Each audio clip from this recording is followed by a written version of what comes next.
In a world where everything is virtual and no one is allowed to activate monster effects or attack, all because of a True King card that came out 3 years ago that shouldn't have existed, I present to you the Virtual World deck post Blazing Vortex. Of course, we have the new cards with Tutu and Zungu, whatever this trap card is called.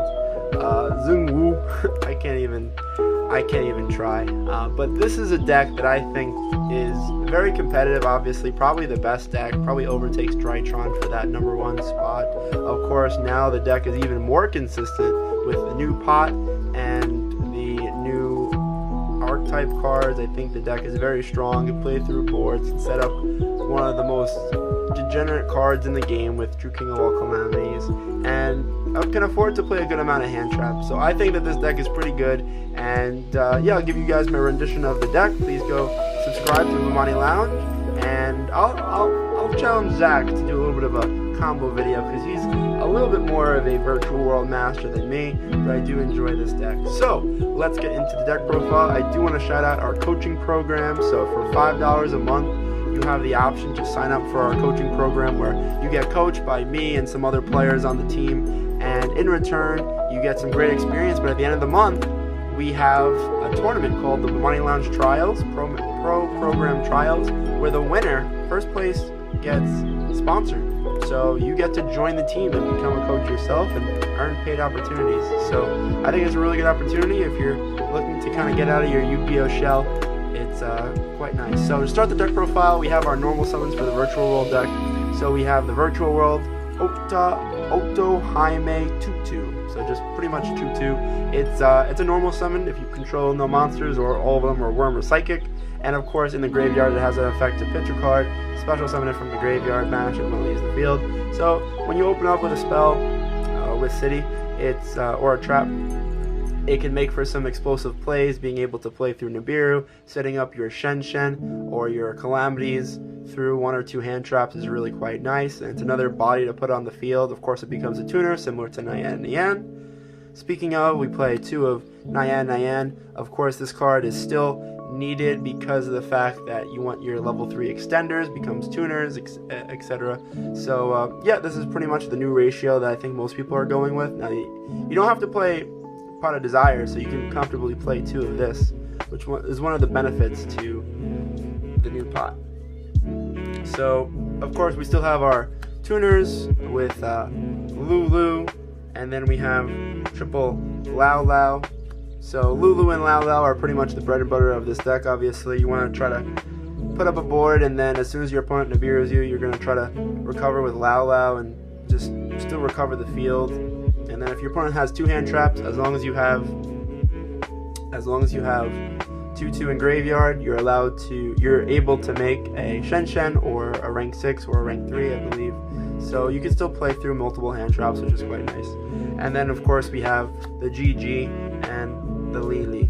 So these cards are still very good, obviously good to open with. And what's great now with the Pot is that you're able to search for that normal summon or that gate that you need to target, and once you get to that missing piece, you just snowball. It's really quite nice. So yeah, we still play the standard 12.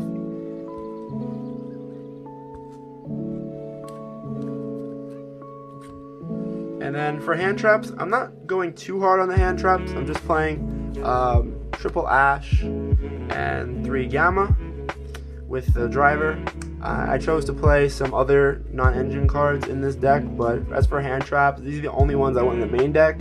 I think it's kind of hard. If you decide to main deck the beer, then go for it. But if your locals is very Eldlik dependent or very Eldlik heavy, then obviously you don't want Nibiru in your main deck. Same thing with Droll. So I didn't want to really commit to one or the other. You could play like 2 Bell, which could be nice, but it's not as high impact as the other cards can be. So I just wanted to make a very safe choice with 3 Ash and 3 Gamma. Then for spells, we have 3 Kowloon, 3 King Long. Obviously this doesn't change at all. You still want to be able to have a good amount of targets for your tuners and your worms and your psychics. And then of course the best part of the deck, we got 3 Pot of Prosperity. So Pot of Prosperity obviously allows you to dig through your deck a little bit more. You could really just afford to banish 3. I'm not sure if you would want to banish 6 unless you're in a really bad spot. Do remember that the battle damage is halved. So sometimes if you're going second, you're trying to OTK, sometimes you just can't because of this card. But it's still really good. I think it's needed for the deck. I think it's slightly better than Desires because of the fact that you can comfortably banish without having to worry about banishing a 2K face down. Which I know you can recover it, but it's just a little bit easier for your deck building. Same thing with Nyan. And it helps you see your side deck more, and you just want to get to your missing piece. Whether you have the Kowloon and you don't have like a Lulu, or you have a Lulu but you don't have a normal summon. So it just helps you see more of your deck. Obviously you can't draw for the rest of the turn, so you can't draw off of Croco, you can't draw off of Coral Dragon or Stardust. You can do other things, so it's not really a big deal as long as you're playing the game. The draws don't really matter as much because they're random cards. I would rather see specific cards. So, yeah, 3 Pot of Prosperity, and then 2 Triple Tactics Talent. Obviously, it kind of conflicts because you can't draw, but you gotta remember this card has 2 more effects that are both very good. So, you know, if you don't draw Pot of Prosperity, then it's fine. Like, if you draw into it, worst case scenario, I guess. But it's still really good going second, taking control of monsters, being able to take control of like a conductor, or like if your opponent uses orange light, like taking control of their dragoons if they're playing dragoons, or Vanity's Ruler. So there's a lot of things this card can do. I just think it's too dynamic not to play. And then for our final starter, we play Emergency Teleport, of course, and that rounds off really the starting cards. And then we have 3 Forbidden Droplet. Of course, this deck kind of gets pricey with the non-engine cards, but I think this card is too good. Obviously, you have so many good cards to send with King Long, and the Chuke, even the Zanwu is really good to discard. So, yeah, you have a lot of good targets now. You have Nyan still, and you can still send a 2-2, which is not bad. So, it just helps you play through Dragoon boards, and sometimes if your opponent has Ultimateness plus a Vanities, it's still good. And most hands can play through an orange light, so it's not really a big deal. But droplets is quite nice. So our last 3 cards are 2 Chuke and 1 Zanwu. So Zanwu has a graveyard effect that everyone knows. You could banish it, target it with Virtual World Monster in your graveyard, special summon it, negate its effects, but then you send 1 card from your hand to the graveyard. So still quite nice being able to bring back your missing combo pieces. I know a couple of times when I was playing the mirror match, like I would try to DD Crow a Shen Shen, and like my opponent would chain Zanwu to bring back the Shen Shen, so this way it kind of protects your Shen Shen from leaving the cycle, so to speak. So it's very good. It has an on-field effect too during the battle phase. If you control another virtual monster, virtual gate rather, you can target a face-up monster and change battle position. So it can be applicable if, you know, for say that your opponent's trying to attack with like a zoo monster, you could target their Xyz monster to put it to defense, and then they didn't declare an attack, so they can't go into Zeus. So it doesn't really come up often, but if it ever comes up, sometimes it's really good against Zoo on the field. So anyway, that's it for the main deck. It's 40 cards, and now let's get into the extra deck. So for the extra deck, we play some level 6 synchros. We play the Juju, the Coral Dragon, the Stardust Charge. It's really toolbox. Obviously, this helps you destroy cards. This helps you draw as well. This is good for a name. And then for 9s, we have the Shen Shen, the Vermilion Mech, the Croco Dragon, the Cloud Castle, which you pretty much make every game. And then you have the Xiao Fang for the combo where you can search a Lao Lao, which you guys pretty much all know. If you really want to know the combo, you can leave a comment in the description below. And you could also like search Ash with this if you already have a combo. So you could like pop it with Vermilion, search an Ash, and then go Lao Lao, go Cloud Castle, bring this back, and just end on VFD, which is quite nice. So yeah, that's it for the synchros. And then we play the Xyz monsters, number 75, Bamboos and Gossip Shadow. I don't really play the Fortune Tune. I think it's pretty good, but like with Prosperity now, like if you're going first, I usually banish the Zeus. So if I banish the Zeus, like then the Fortune Tune also becomes less relevant. So like I guess you could just banish that too, but it just, I don't know, it just doesn't really come up enough for me to warrant it, but you could play it. And then for the 6s, I play a Fen, which is sometimes good in simplified game states. If you like just have a floater on the field that turns into 2 monsters, really good against back row. And then M7 for, you know, adding back missing combo pieces. Make sure you have a follow-up play. Quite nice.